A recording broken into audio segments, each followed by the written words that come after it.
share his great session about Gemini Flash and all other awesome things that he's doing with his program. Hi, Patrick. Hi. Hi, hello. Okay, so I stopped sharing the screen. Once again, everyone, post your Q&A, your questions in the Q&A tab. We'll tackle it at the end. But during the session, feel free to share your thoughts, your, I don't know, cheers and kudos to everyone on chat. And okay, Patrick, feel free to share your screen. I will be jumping from the screen right now, but I'll be back at the end of the session. Sounds good. I'm sharing my screen in a second. Okay. Can everyone see this? Do we get hands-on today? Yeah, I have the outline here. I do have a few slides in the beginning, and then I also prepared a little bit of coding, and you have there's a code lab. Google Colab to follow along. Later, maybe I'll also show something in anti-gravity. But yeah, that's the rough outline. And yeah, so hi everyone. Again, if you don't know me, I'm Patrick. I'm part of the Google DeepMind team, specifically in the Gemini API team and AI Studio team. So I'm part of new model launches and API and SDK features. And yeah, just last week we launched 2 new models. I'm not sure if you've already seen them. Nice to meet you. Yeah. So we launched 3.6 Flash and 3.5 Flash-Lite. So they are brand new. So I want to dive a little bit more into these models first and talk a little bit about what's new in them and what has improved. Then I specifically want to talk about how to use them in code and how to build agents with those models. Today we're using the interactions API, which is now the recommended way on the Gemini API. So we walk through the code together, and then I show you some of the features. And then, yeah, in the end, like Monica said, there's time for Q&A. Also, during the chat, during the session, feel free to post your questions, and we can make this a little bit interactive. And I try to monitor the chat also during the session. So yeah, let's dive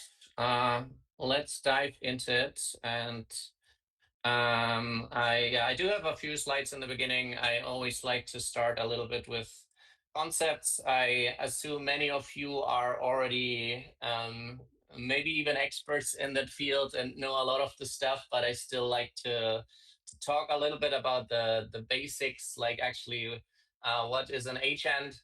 There are many definitions out there. I like to like follow this kind of simple rule that an agent is combining a reasoning model, that's kind of the thinking power behind the scenes, and then combined with tool usage, and also combined with the context, so like all the information that goes into the model, and also the environment the agent has to interact. And then it's pretty much always running in a loop, right? So if you put in your user request or the task for the model can think about it and then decide to call tools and then observe the output and continue doing tool calls, or if it's happy, in the end, it can deliver the response to the user. Someone mentioned agent skills. This is actually coming on the next slide. Or I have one first. So the next big topic is agent harness. So what is an agent harness? I think maybe probably many of you have also already heard this. This is kind of the big trend this year. Everyone is talking about harness engineering, right? And in a nutshell, the harness, you can think of it, this is the infrastructure that wraps around the model to especially manage long-running tasks. And this can be many different things. Like this can start with the system prompt, often very opinionated, how you want to have your prompts, and then the different tools and the skills you connect to your agent. And this also includes the infrastructure, like the sandbox environment, access to the file system, then all the orchestration logic, like routing and sub-agents. This is currently also a very big topic, how we can make all these systems more efficient with sub-agents and also lifecycle hooks. So yeah, in a nutshell, it's the infrastructure wrapping around your model. And then one person already mentioned skills. So I'm pretty sure all of you are probably using skills already, but just as a brief overview, skills kind of a standardized way to give your AI agent new capabilities and expertise. It's basically just a folder with a markdown file, a skill.md file, and then optionally you can also connect scripts or other assets. But it might also nice to know how this actually works. So there are always 3 steps as part of a skill. So it starts with the discovery step. So this happens at the startup, and there the agent only loads the name and the description of each available skill into its context. So it then kind of knows what different skills are available. And then when you give it a specific task, it tries to match it to the skills and then might trigger it.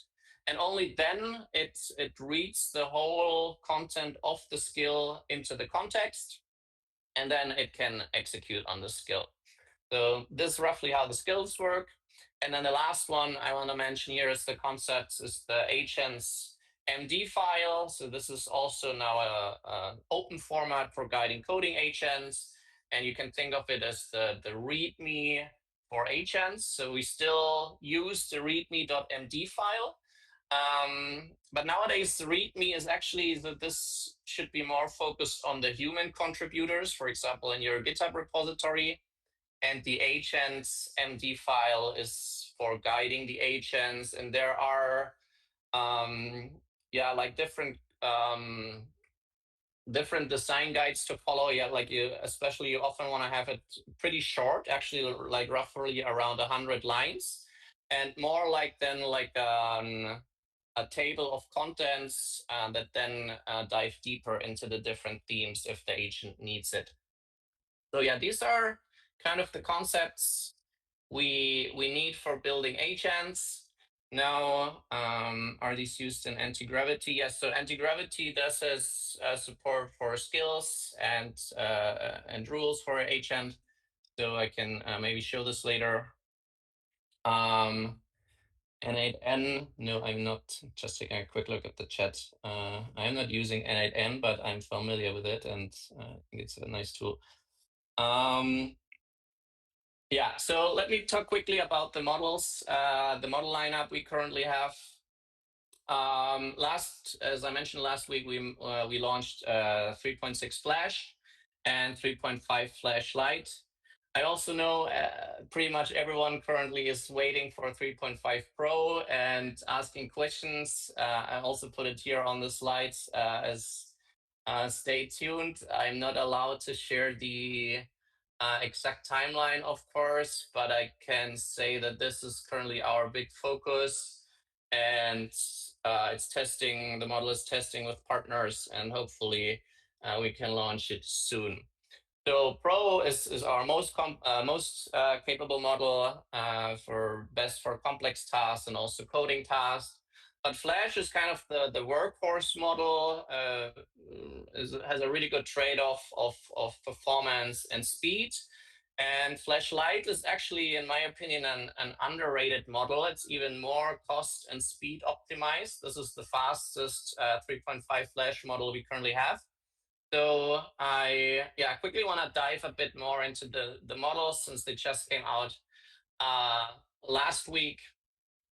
Here's the model specification and the comparison. So 3.6 Flash actually got a price decrease compared to 3.5 Flash. We made the price a bit cheaper again since we heard the feedback that we had a bit of a steep increase from the previous version. So we decreased the price again. Here you can see the input and output pricing. for the two models. What also might be nice to know is the default thinking level. So all the models are thinking levels, thinking models, and they have 4 different thinking modes: minimal, low, medium, and high. So yeah, it might be nice to know that by default, Flash-Lite actually has minimal thinking turned on, and Flash has medium thinking. And of course, you can configure this yourself. Yeah, this is the comparison. Then a little bit the benchmarks we had in our blog post. We mainly compared it to the prior versions we have, and 3.6 Flash is pretty much outperforming 3.5 Flash and also 3.1 Pro on most tasks, especially now on agentic benchmarks. But more than actually this benchmark jump, the big focus for us this time was efficiency, and fix a lot of the bugs we had with 3.5 Flash and like looping issues. So we tried to make these models more robust, and more token efficient. And here you see some of the comparisons on the output tokens per task. For example, on the artificial analysis in index, I think this is 19% if you transfer it into percent, 19% efficiency gain. But on other coding tasks, there's even we even observed gains up to more than 50% more efficient. But hopefully, like what I want to see is like real world feedback from your experience. If you also notice these efficiency gains, or if there are still bugs. So if you're already like building with these models and have feedback, this is super welcomed and super helpful for us. So yeah, maybe let me know in the chat if you already tried these models and have any thoughts. Can also be negative thoughts. I'm also very interested actually in like negative feedback and where we still need to fix them. Yeah, and then I'm not gonna annoy you with too many benchmarks.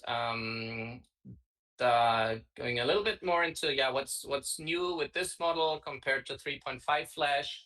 Like I said, we had the token and turn reduction, so more efficient, better at code generation, also better at instruction following. Then strong multimodal reasoning. This is pretty much true for all the Gemini models. Every Gemini model is often really good at multimodal image and video and audio understanding. Then on the kind of behavioral side, this is a bit of an interesting one, that it likes to run upfront diagnostic code scripts now. If you ask for a change, it likes to run some small code scripts first to like observe the code base and the plan. And this often leads to much better tasks, but sometimes it can be a little bit of an overkill for simple front-end tasks. So just something to keep in mind. And there you can, of course, steer it with your skills or agents or system instruction to avoid this if you don't like this. And then it also has support now for computer use tool. This is a nice tool you can connect it with and let it control your UI. So yeah, this is new in Flash. And then Flash-Lite. This actually, a lot of people here in DeepMind are excited about this release. This is actually, if you compare it to the previous version, the bigger jump compared to in the Flash series. So 3.5 Flash-Lite made a much bigger jump compared to 3.1 Flash-Lite.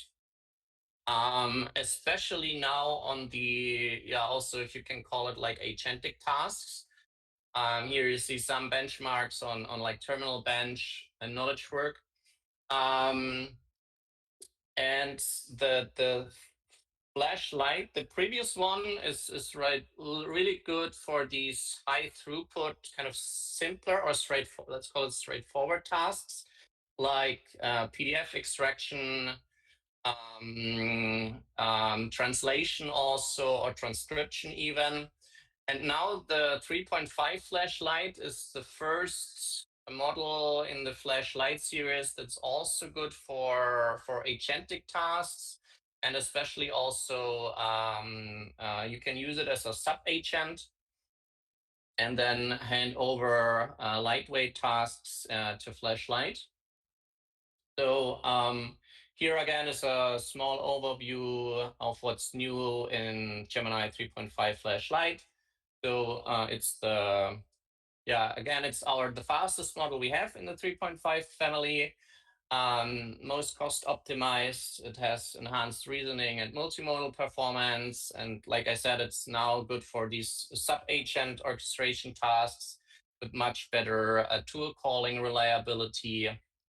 And people do also actually surprisingly use it for front-end coding. If you want to do very fast UI generation, it's a good model for this. But I do have to mention it's not available in anti-gravity yet. So these two models landed in the APIs, but only Flash is available in anti-gravity.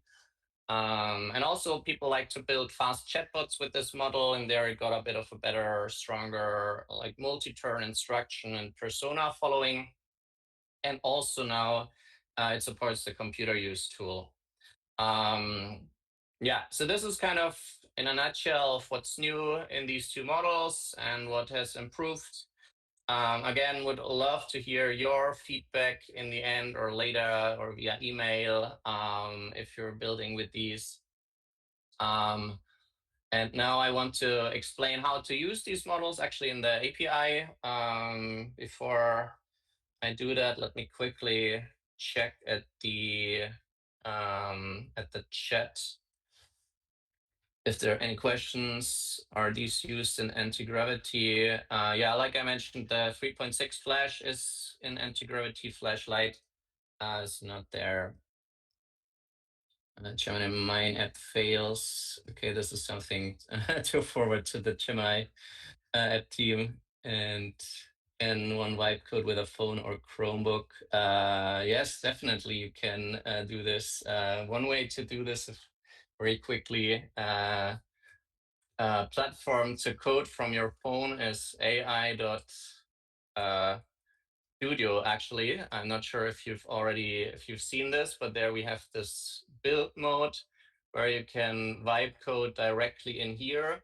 And here you can actually use the Flash-Lite model, and you can do this from your phone. Yeah. All right. Let's move on. Don't you think it would be rather downgrade from 3.5? Not sure what you mean, or if you have feedback where it would be a downgrade. But yeah, let me know if you have thoughts on where it would be a downgrade. Happy to hear that. But yeah, in the meantime, I go on a little bit more about I have a few more slides, and then I want to jump to the code. So now the main thing I want to show you today of building with these is with the interactions API. This is the new unified API on the Gemini API to build models and agents. And this is now actually the recommended way to build with these models. So maybe if you're already familiar with our APIs and SDKs, you might be familiar with this generate content call. But now we're moving over to this interactions API that especially makes it much simpler to build long-running agents and multi-turn agents with tool calling, and it simplifies a lot of things. So I can show you some. One important thing here is this server-side state management. So if you have multi-turns, basically the way to do this is you call client interactions create, and there you can specify your model, and then you get an output. And then if you do the second turn, you no longer have to keep all this chats and thought context in memory yourself. The only thing you can pass in or need to pass in is this previous interaction ID. And then you can build these multi-turn conversations and agentic loops and so on.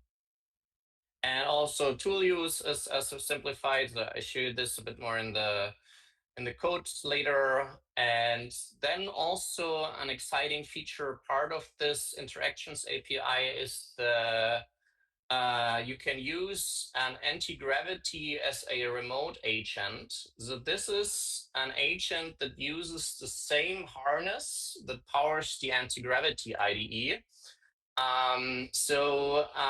You can think of this, this is spinning up a Google hosted remote Linux sandbox. And in this sandbox, the agent can like fully interact. It can search the web. It can write Python scripts and execute them to get information. And all of this just from one single API call. So we're also calling this managed agents on the Gemini API because it makes it really simple to build complex agents in just one call. And yeah, this is something you can now use with the interactions API. I'll also show you a code snippet later. And then, of course, you can easily customize your agents and connect it with skills and with an agents MD file. That's also why I like to talk about these concepts in the beginning. Yeah, and this is roughly the underlying concepts. And now I want to switch enough slides now. I want to switch to the code. And you should have the link also in chat, or you can use this QR code. And then you can follow along. You don't have to do this right now. You can also run this later yourself, but you can also follow together with me. I want to go over this code lab now and then also switch and show you something in anti-gravity. Okay, in the meantime, I give it a few seconds if you want to also set this up. And then in the meantime, I take a quick look at the chat.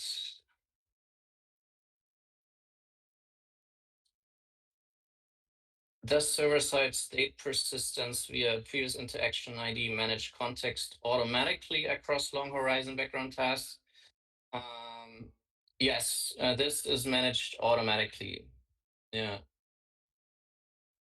One thing, the slides later. Yes, I think I can send Monica the slides and then she can forward it. Yeah, all right. Okay, there are even more chats in the Q&A tab, more questions. What's the difference between Google AI Studio and anti-gravity? Good question. AI Studio is it has actually two big functionalities. On the one hand, it is the playground for developers where you can try out all the different Gemini models and chat with them here. And then it has the kind of the vibe coding inside of AI Studio. And here you can directly vibe code also from your phone. And it's also using the anti-gravity agent behind the scenes. It's a little bit more optimized here directly for building with all the Gemini models. And it has some design rules, for example, already customized. So this is often the faster way to build web apps, and you can actually also directly deploy them from here. So it makes it simple to get started. I often also call it kind of this is where people like to prototype. And then anti-gravity is more for the advanced local coding in your local agent platform now, or IDE. And you can actually export it from AI Studio to anti-gravity. And yeah, so yeah, in a nutshell, AI Studio built for vibe coding and prototyping and also quickly deploying, and then anti-gravity for more advanced local coding. All right. Okay, yeah, let's move on with the code lab, and then later I can check back on the Q&A. So I want to go over the interactions API here. We're also building a minimal coding agent. This is kind of a fun task that covers the different principles. And then I also want to show you managed agents if you still have time. And I might go over some of this a bit quicker now, and then you can run through this on your own later.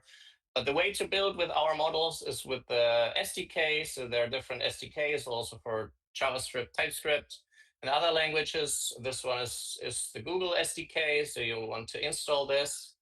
And then one way I want to point out is that you please check that this is using at least 2.0. So we need to import it, of course. So from Google import GenAI.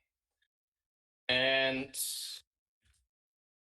give it a few seconds and then we can check this GenAI version. And this should be at least 2.0 because there we had breaking changes and now it's working with the latest features. And then you need, of course, an API key for this. So you set up your client by calling GenAI client and here your API key. And this is, you get this from AI Studio. That's why I also said this is the entry point for developers to chat with the models and then also get your API key. And there you also have your dashboard for like usage data and so on. So and now when we have the client, basically to get started, the only thing we need to call is client interactions create. And then here with the new model, and then we can print the output text. So might take a few seconds. Feel free to also experiment here with the Flash-Lite model. 3.5 Flash-Lite is the model ID, and you might have noticed that it was faster here.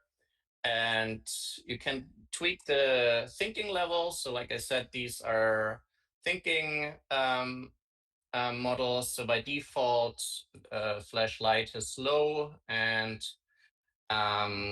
Flash has medium, and there's also high and low. So let's keep it as medium.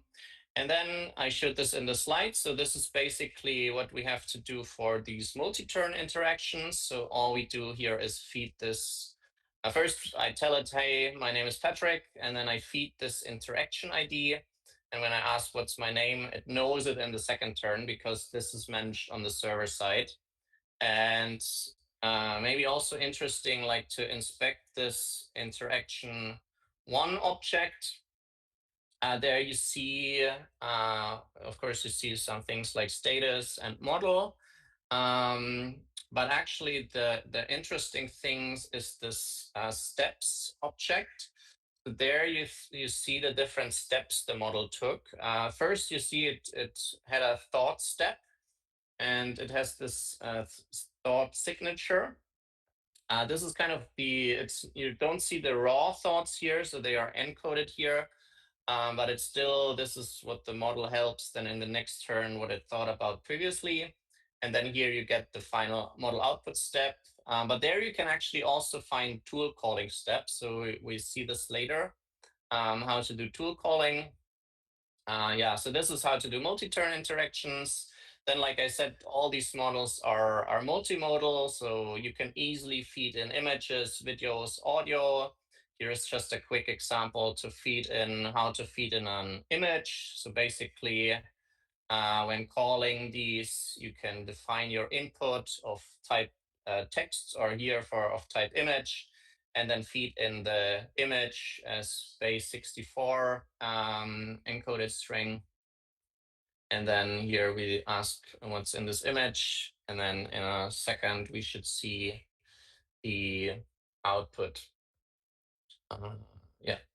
And then also on the Gemini API and with the Interactions API, you can do multimodal generation. Like we have models for image generation, or better known as the Nano Banana models, then video generation, and also actually speech generation. We have a Gemini text-to-speech model, and you can also simply start them from here. And in this case, we're using a Gemini 3.1 Flash-Lite image, or this is also known as Nano Banana 2 Lite. It's a faster version that's able to create images pretty fast, very nice for prototyping.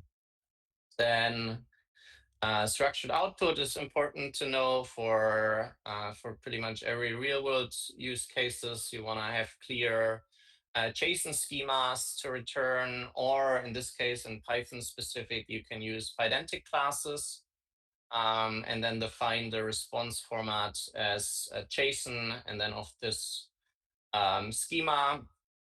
And then when you run this here, we are telling it to extract recipes, and then you get it in this as this object. So it's actually then of type recipe, and you can, for example, access all their fields here. And then tools. So this is the next important step for building agents. So we, on the one hand, we have these what we call the 1P tools, like the Google provided tools, like Google Search. Like we can simply connect it to tools and say we want Google Search, and then if we ask who won the World Cup 2026, then it should correctly tell us Spain because it's using Google Search. If we don't do this, then it will probably tell you it hasn't happened yet, or it doesn't have this information. So yeah, the World Cup has not taken place yet because there is kind of a knowledge cutoff. You can actually ask what is your knowledge cutoff, and then it should tell us, that March 2026 is the knowledge cutoff for 2.6 Flash and 2.5 Flash-Lite. So it has an updated knowledge cutoff. But with that being said, I also want to call out that it still might not know everything about 2025. So there are certain domains that have a lot of information, but there's still domains that didn't get all the information. So also here, if you notice any weird information from the model related to the cutoff, then please also let us know where we should add more information. But then again, this is where you can combine it with Google Search to always get up-to-date information.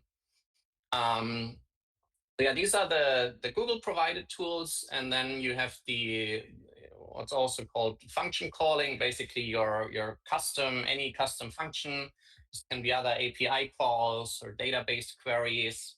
And the way to do this is to define your function definition or declaration here, where you give it the description, what this function is used for. So here to schedule a meeting, and then all the parameters you want, like attendees, date, time, and topic. And then also, again, when calling interactions create, you give it these tools here. And then when we ask here, for example, schedule a meeting, then the model should know, oh, for this, I have this function. And then if we iterate over the steps, like I've mentioned earlier, here in these steps, you have thought steps, output steps, and also a step type function call.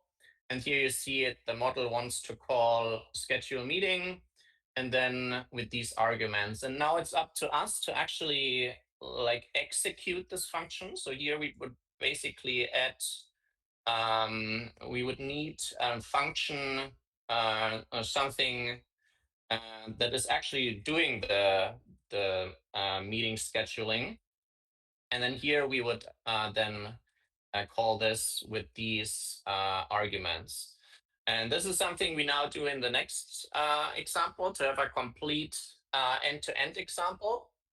And here we're building a small coding agent, and I still want to, what I want to do now is I want to show you these steps in the code lab, in the Colab, and then I want to do the same in anti-gravity, and then you will hopefully see that it's easy to do this, so you don't need to memorize everything I'm showing here. There's a skill that makes it simple, but I think it's still nice to understand all these underlying concepts that are happening. So let's move on with the code first, and then later I get back to the chat.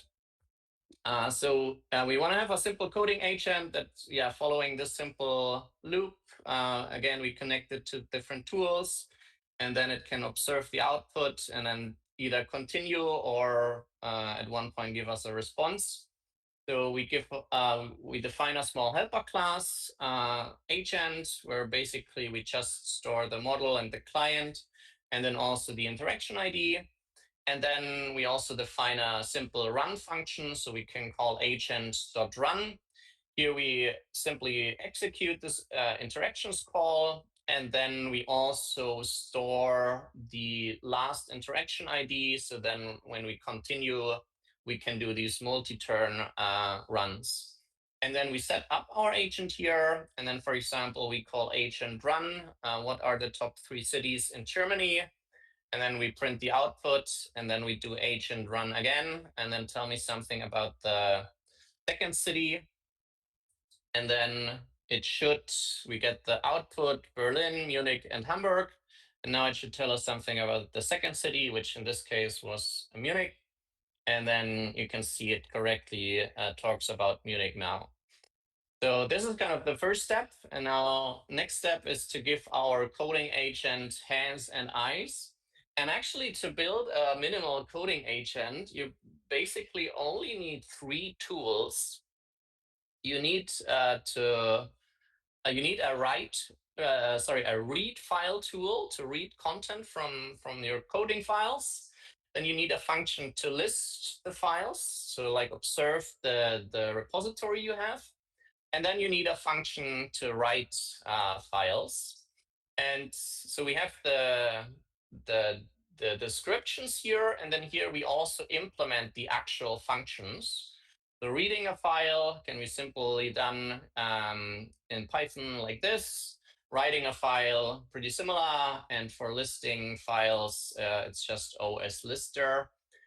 So here we define all the different functions, put it in this dictionary, and then we can connect this again to our agent. So here we're expanding this class a little bit by also storing the tools now. And optionally, we can store a system instruction, like you're a helpful assistant.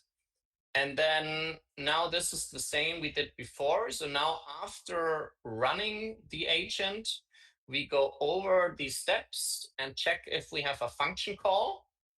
And then if we have a function call, and if this also exists in this dictionary here, then we actually call this function. So here we're calling this function and executing it. And then there's one more important step to know, is that you also need to send the function response back to the agent. So after getting this result, for example, this can be the lister execution, and then we have the list of all the files. And then we need to send this information back to the agent. And then here it's calling this again. So this is basically where this loop is happening. And this is now pretty much the full minimal coding agent. And now we can, for example, if we run this, well, you're a helpful coding assistant, and here's a fun twist. We say respond like your Linus Torvalds. And then can you list my files in the current directory? And then you see here it correctly lists the files. And we got a maybe snarky response. It's not exactly Linux kernel source code, but here you go. And these are the files. And this currently like corresponds to the ones I have here.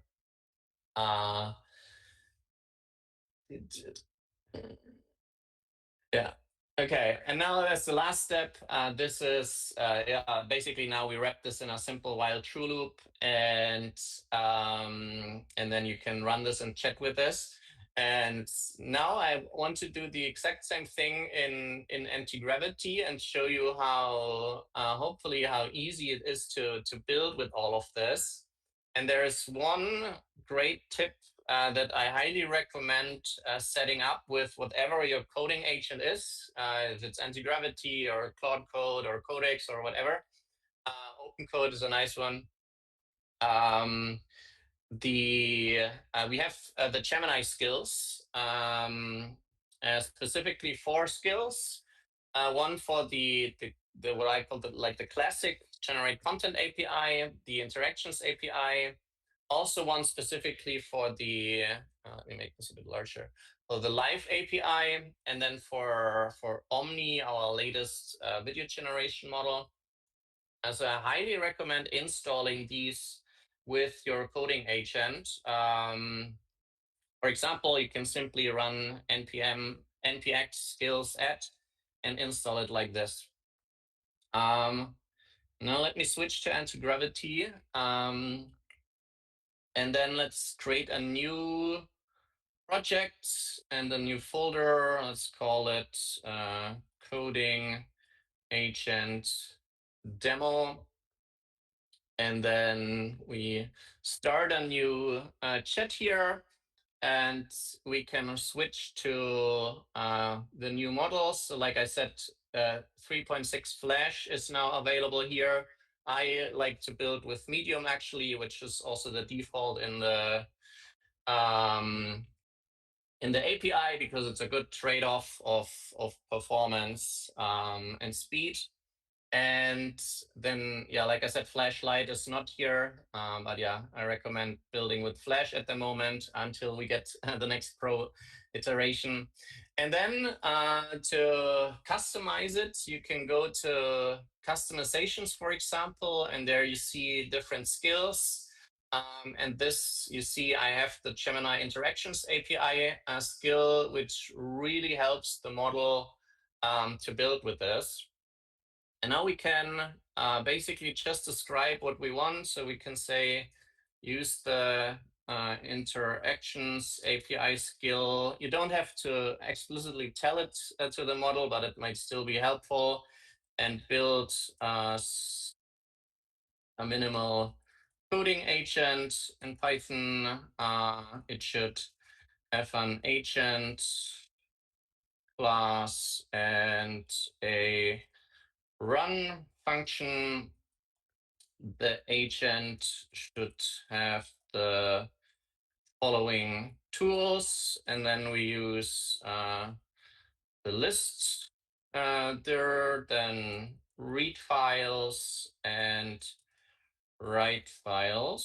So here we already, of course, have a little bit information about the architecture to can like guide what this agent should have. And then add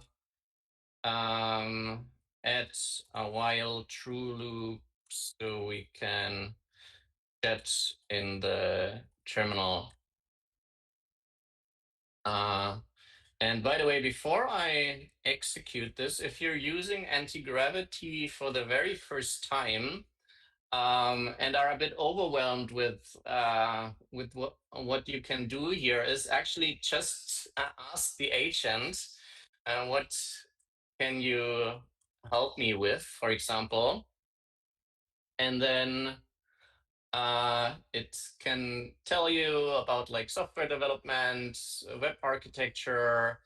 In this case, since it has all these skills in my case, it already can help me with the Gemini API. And then also this is maybe nice to know, or you can, if it's not always telling it right away, you can ask what commands do you have? And then you get an overview of the built-in commands, like the goal is, for example, a very nice one to run on longer tasks until the goal is achieved. Then Grill Me is a nice one it starts an interactive interview session where I ask clarifying questions to refine your plan. So this is often nice to, before actually starting it, get grilled on the plan and then optimize it. So like I said, it's a nice way to learn while building. Just ask the agent how it can help you. Now let me run um, this command, and now you see it's reading this interaction, the skill. And now the first time it's also asking me for access to read the online page, and now it's coming up with the agent already. Oh, this is actually faster than I thought, or faster than some previous tests. So let's see if it did everything correctly. And then you can also click there and inspect what the agent wrote for us. So we have an agent class, again with Gemini 3.6, and then it did all these tool definitions for us, and then an execute tool function, and then the run. Of course, it's structured the way a bit differently, and maybe even added some more edge cases. But it looks at a first glance looks correct. So now it's also, I think, telling us to install the requirements, and then we need a Gemini API key, and then run this. So if I open up my terminal, I can follow the agent I can tell the agent to do this, but I can also do this myself, coding agent demo, and cd. What's the coding agent? Is it this file?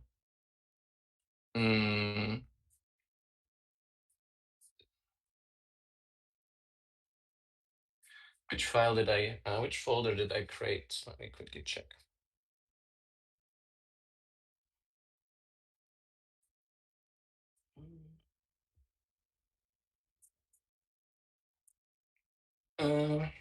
What's the folder? I think I might have coding agent demo. Yeah, I think it's called coding agent demo.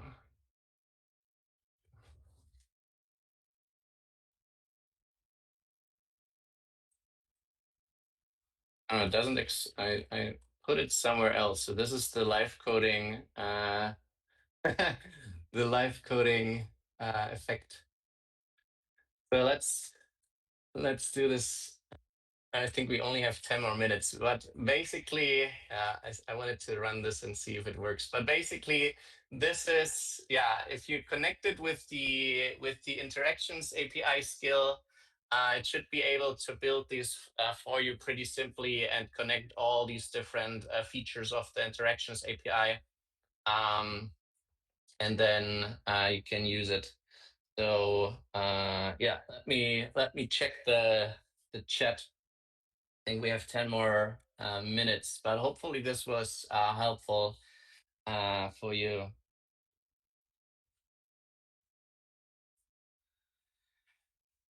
Okay, let's go over this. Do AI Studio have skills? So this is not yet supported directly in AI Studio. Yeah, this is a good question. This is, for example, something you can do in anti-gravity, but not in AI Studio yet. A lot of custom code depends on processing response to different SDKs. For example, Python return type responses. So it's easy to know what to expect. Code completion. I think this is exactly what I showed with the structured output, right? Where do we have it? Here, where we get this typed output. I think this is what you mean by this, right? Yeah. Do we need to change models as new ones evolve when already have created agents? Good question. To be honest, I know it's actually hard to keep up with everything that's launching. There's pretty much a new model every week. Often in like there are different types of applications for coding and like coding with your agents and anti-gravity or whatever. I actually highly recommend always building with the latest and greatest models. You will really see a difference in like code quality and experience. On the other hand, on the like application layer, once you've already built a nice application where you integrated, let's say, Gemini 2.5 Flash even, and it's working well and it's optimized, and you have a lot of costs, a lot of tests already around this specifically for this model behavior.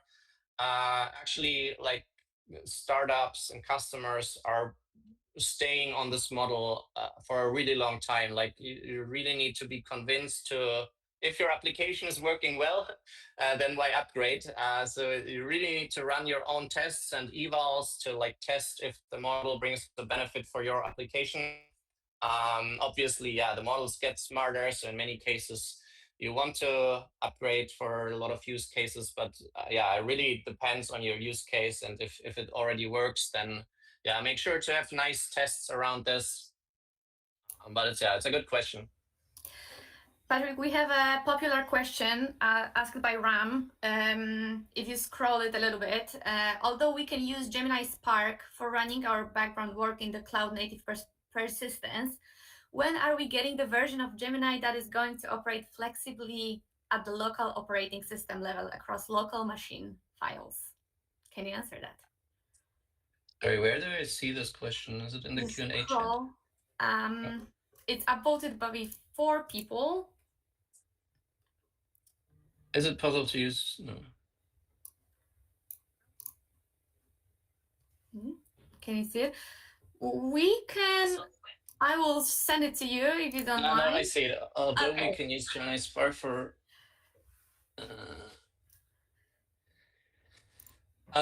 So yeah, Gemini, if people are not familiar with Gemini Spark, by the way, this is the new kind of agent. This is my worksheet, so I shouldn't show too much, but this is the new agent to like simplify a lot of your data.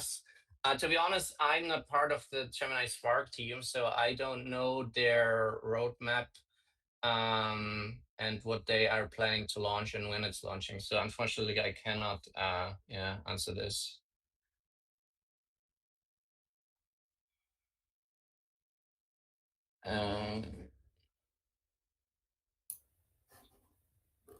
When are we getting the version of Gemini that is going to operate flexibly at the local operating system? So I guess you're asking when this is coming to the native app, right? So we do have the native Gemini app. I do have it installed here. And there it's, if I understand this correctly, it's not, this is my native Swift app, and there it's not yet available. So yeah, to be honest, I don't know, unfortunately. So I would need to check with the team and maybe can follow up. Yeah. Are there any other upvoted ones? I don't see the upvotes.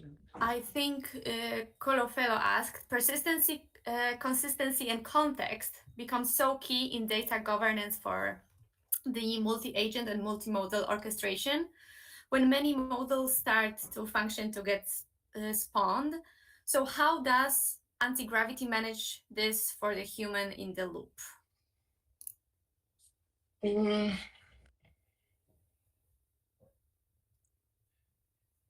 Yeah, that's a great question. So there are, of course, there are like different layers to this human in the loop, which, yeah, I agree, it gets more and more important in today's systems. And there are like different layers. Like, of course, you have this on the app building layer itself, and there you can, for example, what I just showed you are the plain basics and with the API, but then often you have even another framework around this. So if you're joining these build weeks, I think there are also like a lot of workshops around the ADK, for example. That's the one that Google is developing, like another framework for agents. And there you already have a lot of these like more sophisticated features built in to handle orchestration and also more enterprise ready features and this human in the loop system. For anti-gravity specifically, I'm not sure exactly what you mean by this, but it's kind of the human in the loop while developing these models. Basically, there you have different features, like you can ask for the implementation plan and always should make sure to review this. All these like grill me features and like different features on the anti-gravity level to have this ping pong relationship with your agent instead of just letting it run on its own. Yeah, I hope this like roughly answered the question. Maybe one more. Yeah, one more asked by Diego. So, what's your recommended rule of thumb for choosing between Gemini Flash and Flash-Lite in a multi-agent orchestration loop? You're like, final tip. Yeah, great question. I I used to say my rule of thumb was to start with Flash. It's still what we call the workhorse model for, and most of our customers are building with the Flash model by far compared to the other models. So it's still the rule of thumb to my rule of thumb, start with Flash. And there you can also optimize the different thinking levels. Maybe you also need even lower thinking level and can optimize costs there. So start with Flash if it's working really well.